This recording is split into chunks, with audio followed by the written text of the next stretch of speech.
Assalamualaikum warahmatullahi wabarakatuh. Bismillahirrahmanirrahim.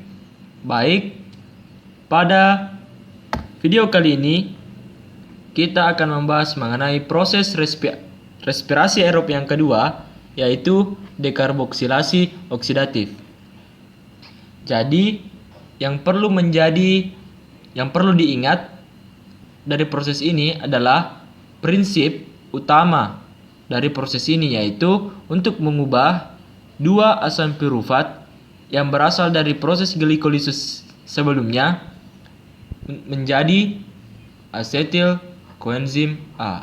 2 asetil koenzim A. Oke.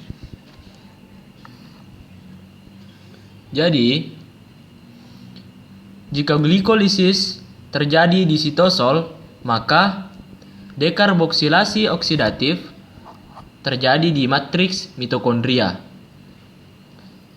Sini nih dibilang matriks mitokondria. Jika kita melihat rumus struktur dari asam pirufat, kita mengetahui bahwa terdapat 3 atom karbon.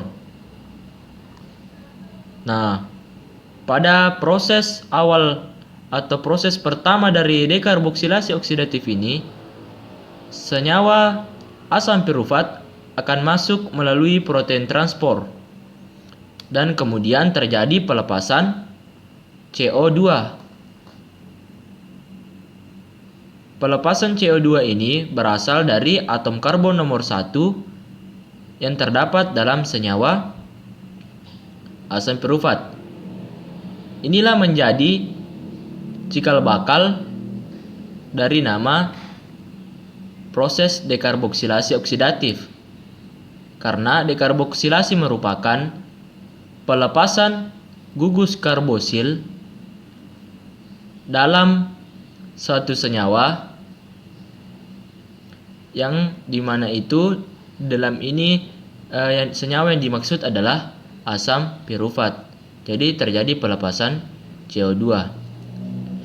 Jika kita melihat pada atom karbon nomor 1, terdapat 2 atom oksigen yang berikatan dengan atom karbon. Kemudian, karbon nomor 1 dan 2 oksigen itu dilepas dalam bentuk CO2.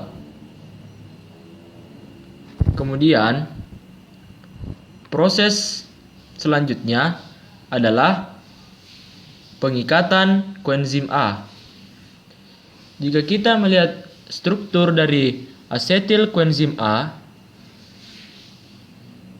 atom karbon yang sudah dilepas yang berasal dari molekul senyawa asam pirufat kemudian berikatan dengan asetil koenzim A. Jadi atom karbon nomor 1 sini nih, atom karbon nomor 1 berikatan dengan asetil koenzim A. Berkaitan dengan koenzim A. Jika kita melihat nama dari koenzim A, terdapat huruf S. Jadi sebenarnya nama koenzim A adalah sulfhidryl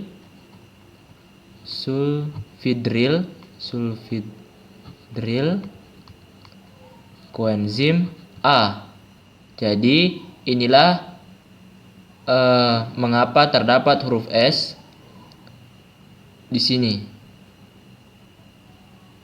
Jadi nama dari koenzim A yaitu sulfhidryl koenzim A. Sulfhidryl koenzim A merupakan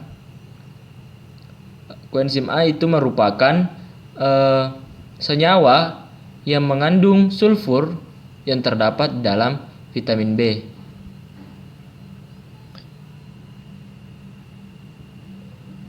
Kemudian proses yang terakhir adalah teradanya atau terbentuknya NADH di dekarboksilasi oksidatif. Jadi, selain di glikolisis, di dekarboksilasi oksidatif juga terbentuk NADH. Jadi, NADH akan berikatan NAD+ akan berikatan dengan atom hidrogen melalui proses reduksi, yaitu proses pengikatan elektron untuk membentuk NADH.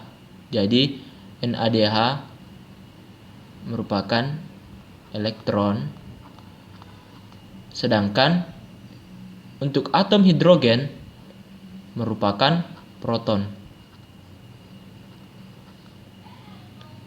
Jadi secara singkat itulah yang menjadi proses dari dekarboksilasi oksidatif.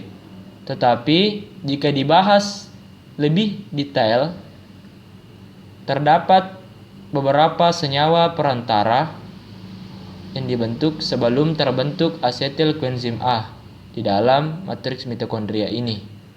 Tetapi penjelasan ini untuk anak seumuran kita,